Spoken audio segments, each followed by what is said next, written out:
প্রথম আলো পত্রিকায় এসএসসির পরে জিপিএ 5 পাওয়ায় প্রতিবেদন বের হয়। তো আসলে সবার আসলে একটা নজরে আসা হয়।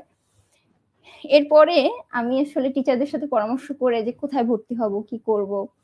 আমি তো আসলে আমাদের আম্মু তো আসলে এতটা স্টেবল না আসলে ঢাকাতে পড়াশোনা করানোর জন্য বা অন্য কোনো দিকে গেলে। তখন তারা পরামর্শ দিল, তুমি মংলাতেই থাকো, মংলা সরকারি কলেজে পড়াশোনা করে এখানে আমরা সাপোর্ট করব। তো মোটামুটি থাকলাম। তখন আসলে পরিবারের তাগিদে একটু বাহিরে মানে টিউশনির জন্য একটু ঝুঁকে গেলাম। তো এর পরে হচ্ছে 2টা বছর, তখন প্রথম আলো ট্রাস্ট আমার পাশে ছিল 2 বছর। তো এর জন্য কৃতজ্ঞতা প্রথম আলো ট্রাস্টকে। আর যখন এই ইন্টারের রেজাল্ট দিল আসলে প্লাসটা মিসিং হয়েছে। এরপর থেকে তো আমি একটু হতাশ যে আসলে এখন কি হবে, আমার তো আসলে মেডিকেলে পড়ার ইচ্ছা।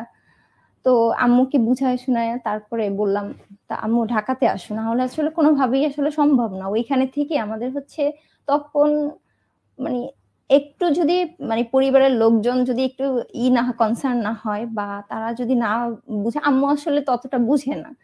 তো সেই ক্ষেত্রে ঢাকাতে আসলাম আম্মুকে বুঝায় শুনে। আসার পরে দেখতেছি ঢাকাতে আম্মু আপু আমি তিনজনের আসলে হচ্ছে না, মানে মানে অ্যাডজাস্ট হচ্ছে না। ঢাকাতে নতুন আসলে তো জব প্লাস থাকা খাওয়া, তো সেই ক্ষেত্রে আমাদের মেডিকেল কোচিংটা করা হয় নাই। তো মোটামুটি আমি বইটই কিনে রেটিনার বই কিনে প্রিপারেশন নিচ্ছিলাম। তারপরে আসলে পরীক্ষাও দিলাম, কিন্তু আসলে ওইভাবে চান্স হয়নি। পরে এখন আরো ভেঙে পড়লাম যে আসলে কি করা, যে এখন কি করব।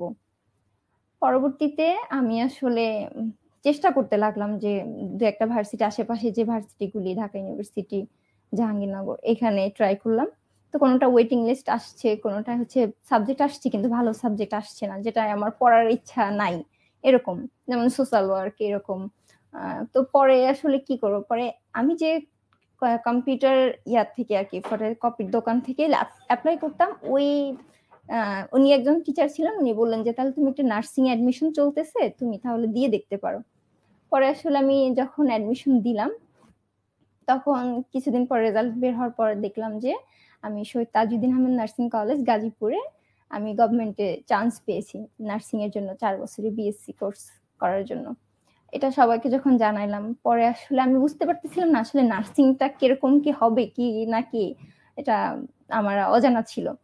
তারপরে থেকে আমি চেষ্টা করলাম যে যেহেতু গভর্নমেন্ট কলেজ, তাহলে এখান থেকে কিভাবে কি করা যায়, অনেক খোঁজ খবর নিয়ে টিচারদের সাথে কমিউনিকেট করে যখন দেখলাম যে না, নার্সিং এর একটা ব্রাইট ফিউচার আছে, নার্সিং থেকে এমএসসি করা যায়, পিএইচডি করা যায়, জেনারেল বিসিএস দেওয়া যায়, ইভেন নার্সিং থেকে ফরেন কান্ট্রি গুলোতে নার্সদের যাওয়ার সুযোগ হ্যাঁ আছে, যাওয়ার চাকরি সুযোগ আছে। পাওয়ার সুযোগ আছে। হ্যাঁ, তারপরে দেশেও নার্সিং গভর্নমেন্ট জব বা প্রাইভেট যে হসপিটালগুলি যেমন এভার কেয়ার, আপনার বারডেম, স্কয়ার, এগুলাতেও তো মানে অনেক সম্মানিত নার্সদের ইয়ে করা হয়, জব দেওয়া হয়।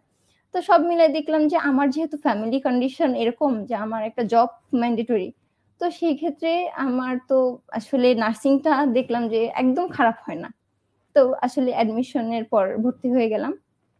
তো সবকিছুর পেছনে আসলে আম্মু আম্মুই সাপোর্টিভ ছিল, এবং যতটা পেরেছে আম্মু আসলে আম্মুর দিক থেকে সর্বোচ্চ সাপোর্ট দিয়ে গেছে।